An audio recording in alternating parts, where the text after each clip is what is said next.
Quando a imprudência cobra seu preço. Introdução. Sabe aquela sensação que a gente tem quando vê alguém fazendo algo perigoso e pensa, isso vai dar errado?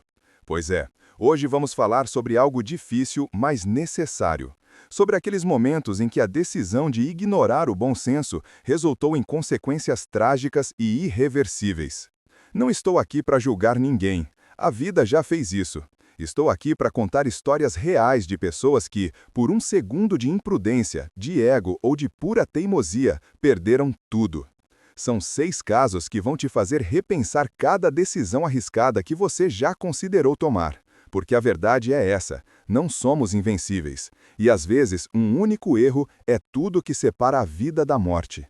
Respira fundo, porque essas histórias não são fáceis de ouvir. Mas talvez sejam exatamente o que precisamos para entender que algumas regras existem por um motivo muito simples, nos manter vivos. Vamos lá?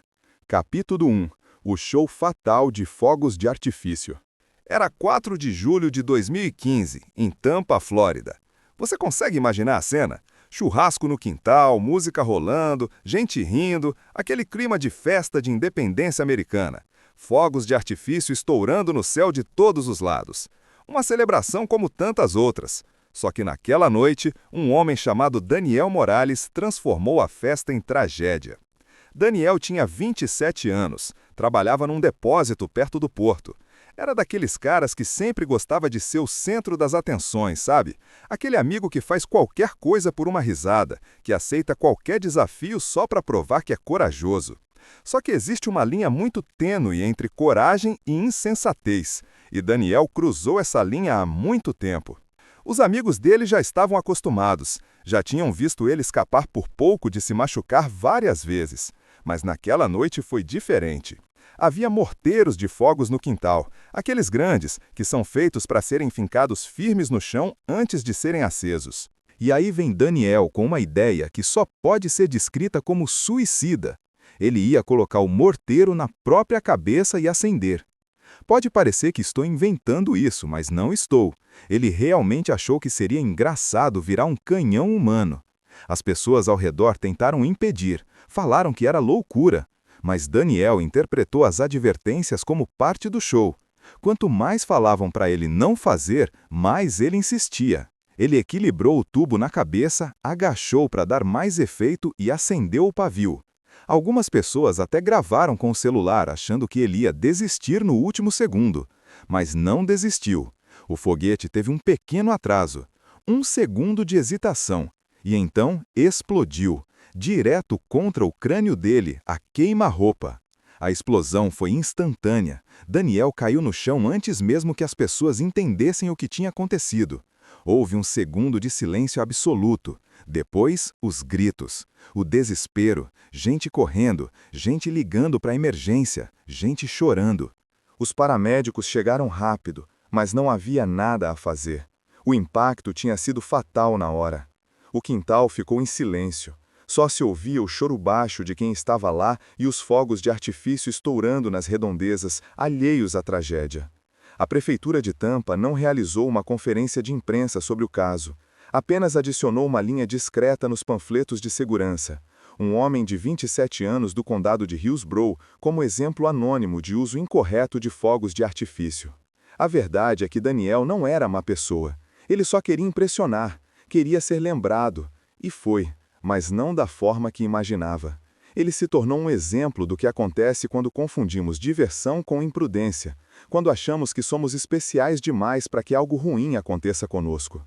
Cada caixa de fogos de artifício traz avisos, instruções claras, mas Daniel os via como desafios, não como proteção, e pagou o preço mais alto possível. Seus amigos carregam até hoje a imagem dele caindo. O som da explosão, os gritos, tudo poderia ter sido evitado. Bastaria ter ouvido uma única pessoa que disse, não faça isso. Capítulo 2. A pressa que custou tudo.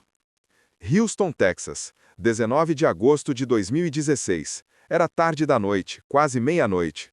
O calor do verão ainda pesava no ar, mesmo com o sol já a horas abaixo do horizonte.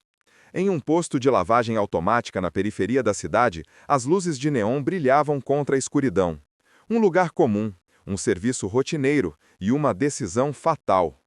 Melissa Ramírez tinha 34 anos, era cabeleireira, trabalhava num salão movimentado. Era daquelas pessoas que dava boas risadas, que não tinha papas na língua. Mas havia um traço em sua personalidade que seus amigos conheciam bem. Ela detestava regras. Achava que avisos de segurança eram para pessoas medrosas demais para pensar por si mesmas.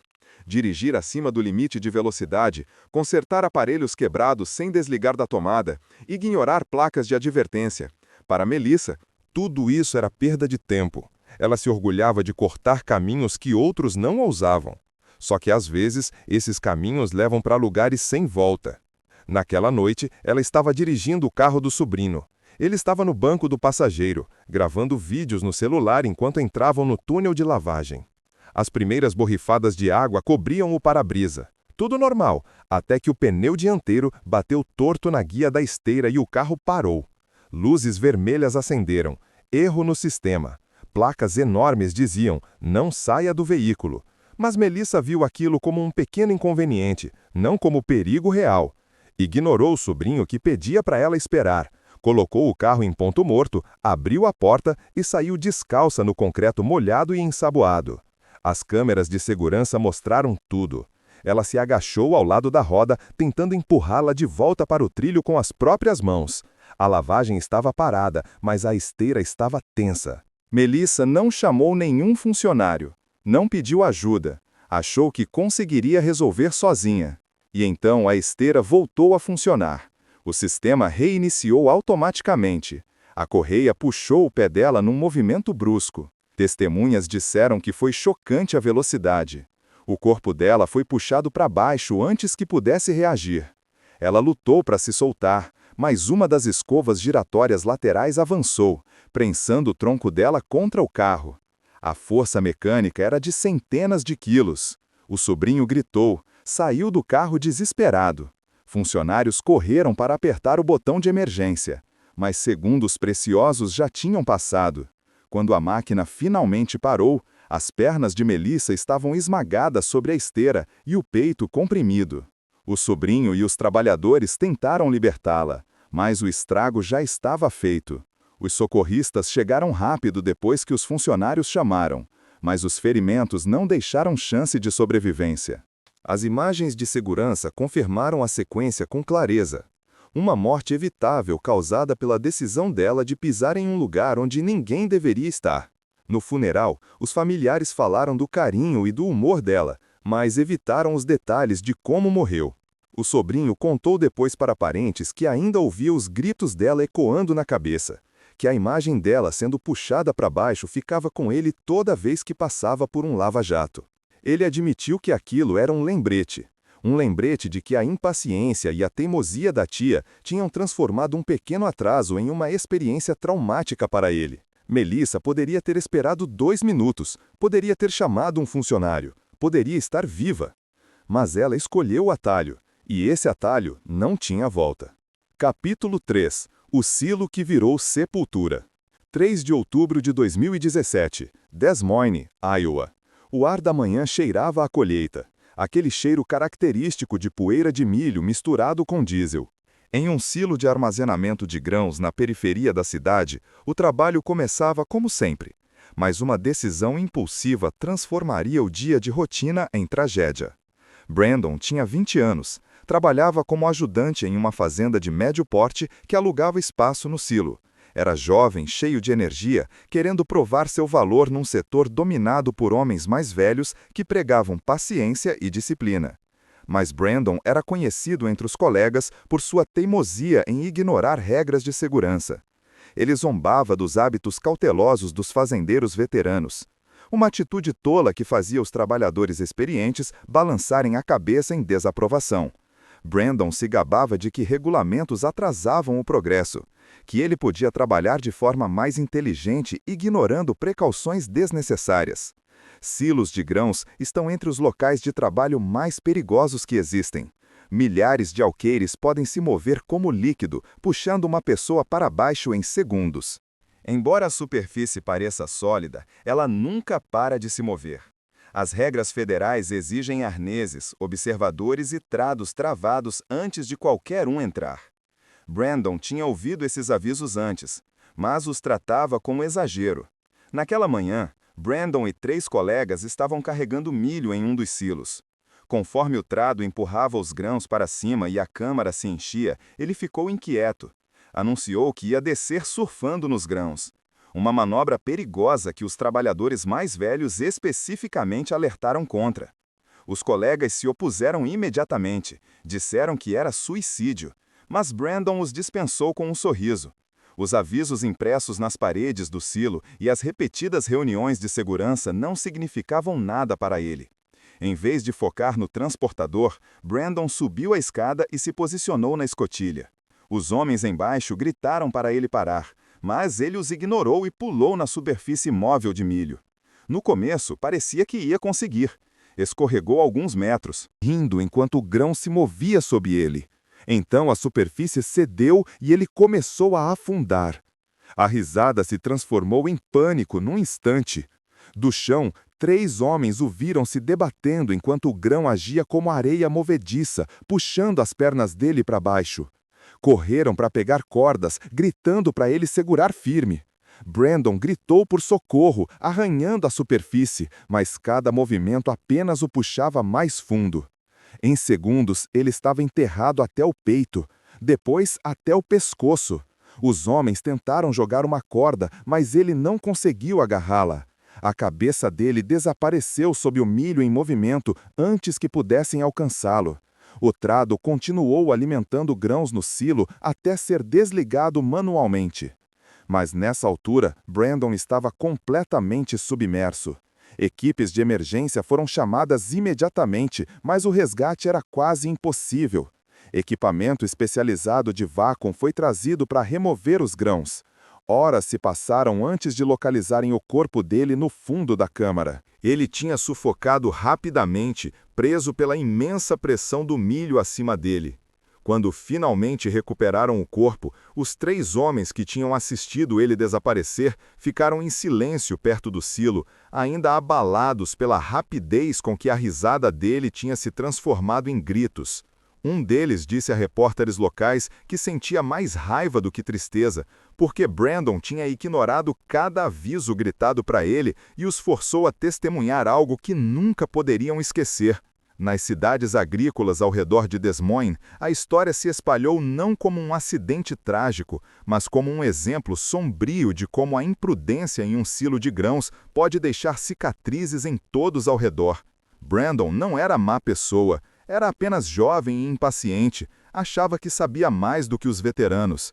Mas o silo não se importou com sua confiança, não se importou com sua juventude ou sua energia. O silo apenas seguiu as leis da física, e Brandon pagou com a vida por ter achado que estava acima delas. Capítulo 4. A janela que não perdoou. 21 de agosto de 2015, Nova York. O calor do final do verão fazia as ruas do centro ferverem. Táxis buzinando enquanto trabalhadores de escritório saíam para o almoço e pausa para cigarro. Acima deles, no 18º andar de uma torre de escritórios com paredes de vidro, a brincadeira imprudente de uma funcionária atrairia dezenas de olhares para cima antes de terminar em uma queda violenta e irreversível. Rachel Simmons tinha 32 anos. Trabalhava como assistente administrativa para uma corretora de seguros de médio porte com sede no prédio. Tinha reputação entre os colegas de ser falante e argumentativa. Sua personalidade pendia para a impulsividade. Ela prosperava com atenção, seja fazendo comentários cortantes em reuniões ou dominando conversas casuais.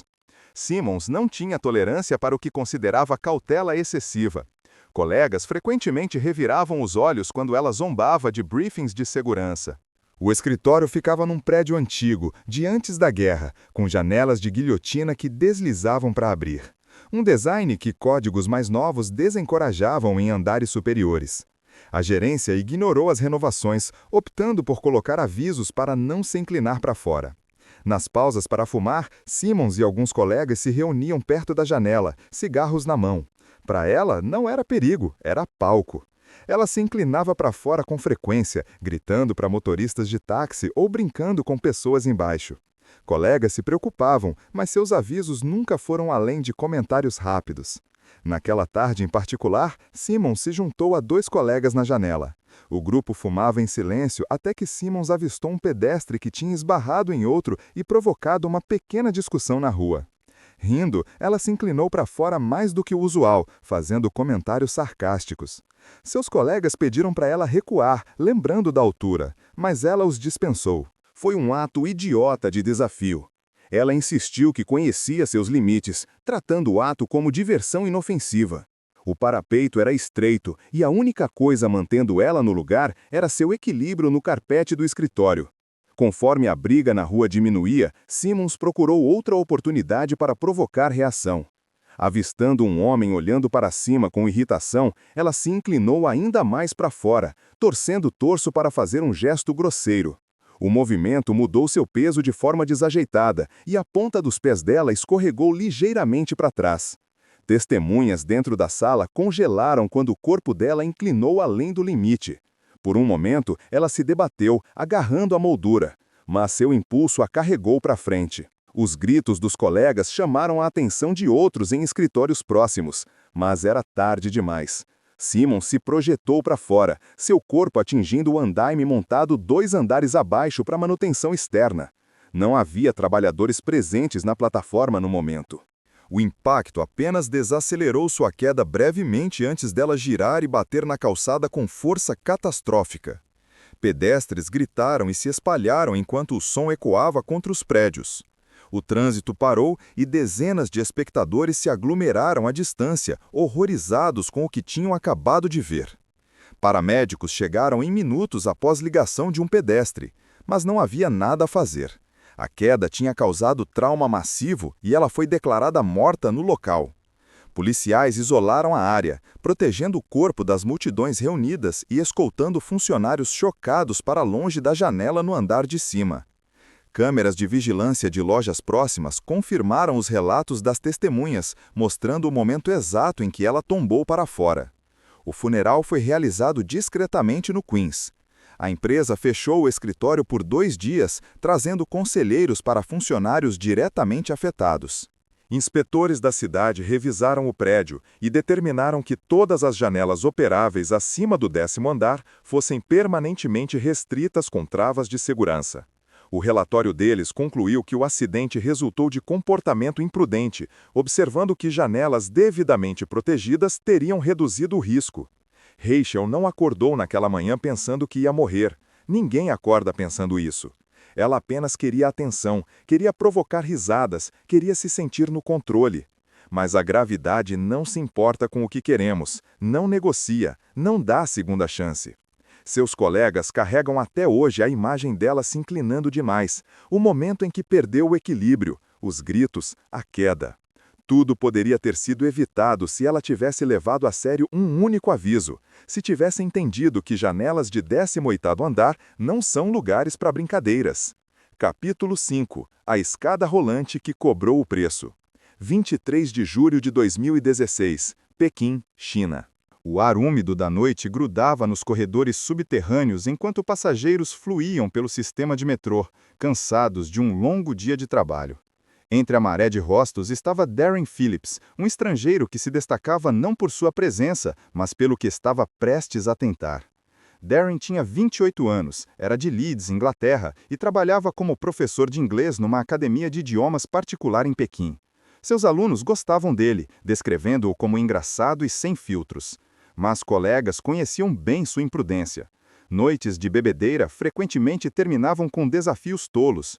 Pular em canais, escalar telhados, até tentar correr mais rápido que táxis a pé. Para Darren, risco não era desafio a superar, mas forma de se exibir. O álcool turvava seu julgamento e o aplauso dos outros era a recompensa que buscava. Seus amigos tinham se acostumado com suas palhaçadas, embora vários tivessem parado de acompanhar suas saídas, cansados do caos que ele deixava para trás. Tecnicamente, não havia nada complicado sobre uma escada rolante. Mas essa era exatamente a questão. Darren gostava de pegar ambientes comuns e seguros e transformá-los em palcos para manobras perigosas. Escadas rolantes no sistema de metrô de Pequim eram particularmente longas e íngremes, projetadas para mover milhares rapidamente. Mecanismos de segurança estavam instalados, botões de parada de emergência, placas de pente no topo e embaixo, mas dependiam de pessoas usando as máquinas responsavelmente. Naquela noite, depois de beber muito com colegas num bar próximo, Darren anunciou que ia vencer a máquina. Seu plano era subir a escada rolante que descia, contra o fluxo de dezenas de passageiros cansados. Seus colegas riram nervosamente, tentando dissuadi-lo. Mas Darren prosperava com desafio. Avançou, camisa meio para fora, sapatos frouxos nos pés, gritando sobre o barulho da estação. Seguranças no saguão o viram imediatamente e começaram a gritar para ele parar. Ele os dispensou, sorrindo. Conforme avançava para cima, passageiros se espremiam para os lados, agarrando suas bolsas enquanto Darren passava correndo. A cena ficou tensa. Seu equilíbrio escorregou mais de uma vez, vacilando enquanto a escada rolante continuava puxando para baixo. No meio do caminho, um dos colegas tentou agarrar seu braço, mas ele se soltou, rindo alto. Guardas estavam correndo pela escada rolante ao lado, sinalizando freneticamente. Darren ignorou cada aviso, movido pela atenção que almejava. Perto do topo, seu sapato esquerdo ficou preso de forma inesperada no degrau em movimento. Ele tropeçou para frente, batendo no corrimão. Mas em vez de recuperar o equilíbrio, sua perna caiu na fenda estreita onde os degraus móveis encontravam a placa de pente. Testemunhas descreveram um momento nauseante, quando a maquinaria da escada rolante agarrou sua perna e a arrastou para baixo. A escada rolante continuou puxando, os dentes da placa de pente esmagando e rasgando enquanto passageiros gritavam. Dezenas de pessoas próximas recuaram em pânico, alguns tentando proteger crianças da visão.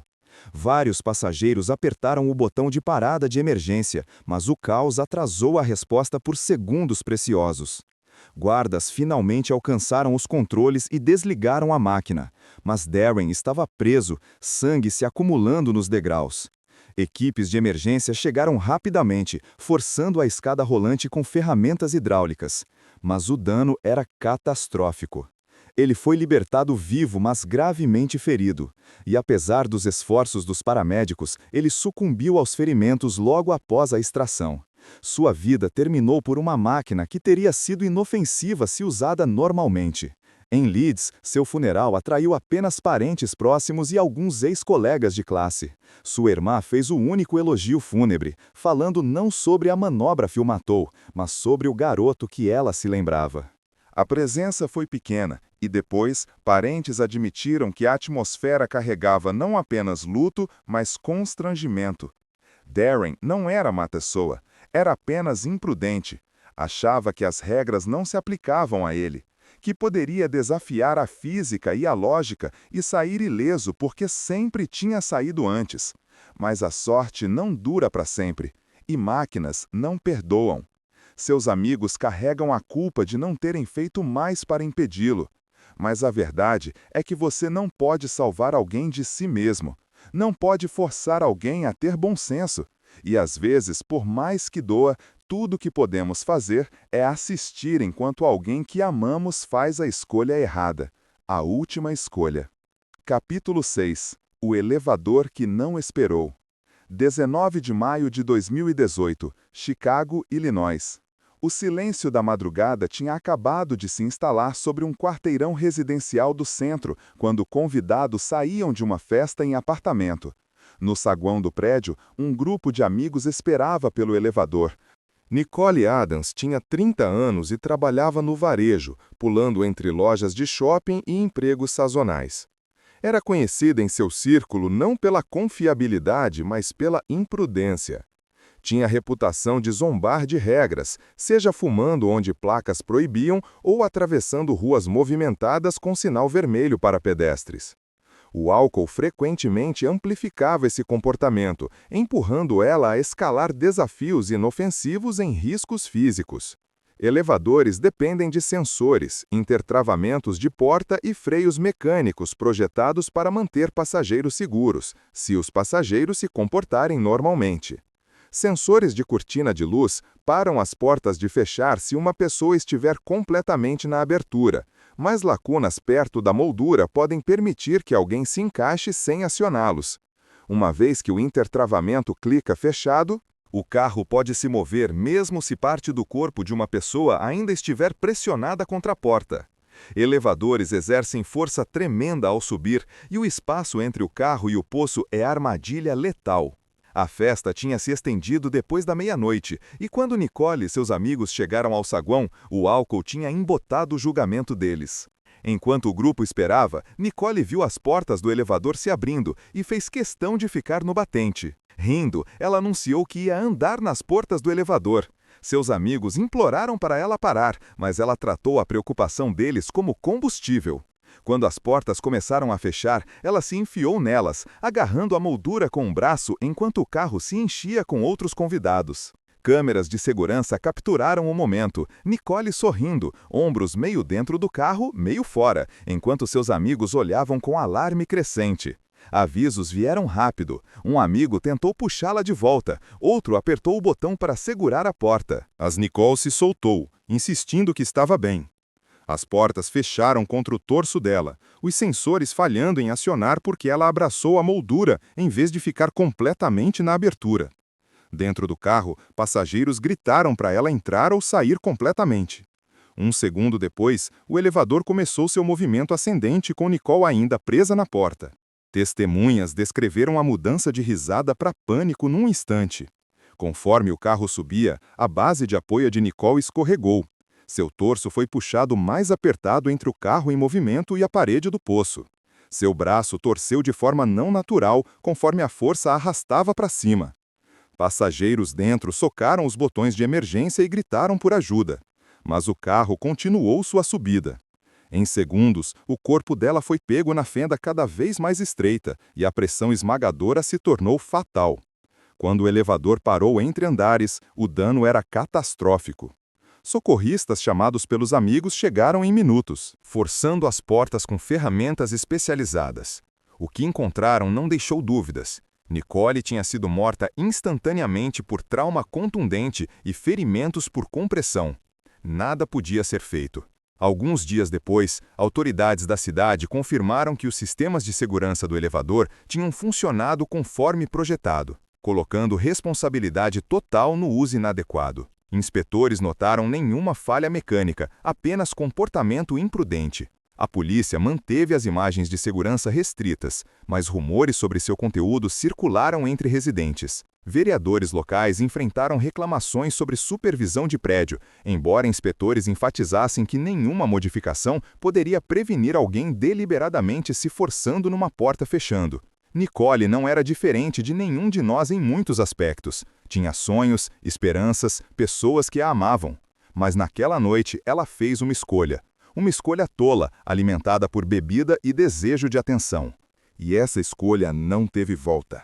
Seus amigos ficaram traumatizados. O amigo que tentou puxá-la se culpa até hoje. Pensa no que poderia ter feito diferente. Mas a verdade é cruel. Às vezes não há nada que possamos fazer. Às vezes a pessoa simplesmente não escuta. E quando a máquina começa a se mover, já é tarde demais. O elevador não tinha piedade, não podia parar a tempo. Não foi projetado para alguém fazer o que Nicole fez. E ela pagou com a vida por ter subestimado um dos equipamentos mais comuns e confiáveis que usamos todo dia. Finalização. Chegamos ao fim. 6 histórias, 6 vidas, 6 finais que poderiam ter sido evitados com uma única decisão diferente. Não contei essas histórias para chocar você. Contei porque acredito que precisamos delas. Precisamos desses lembretes dolorosos de que não somos invencíveis, de que regras de segurança foram escritas com sangue. Cada aviso, cada placa, cada instrução existe porque alguém, em algum lugar, pagou o preço por ignorá-los. Daniel, Melissa, Brandon, Rachel, Darren e Nicole.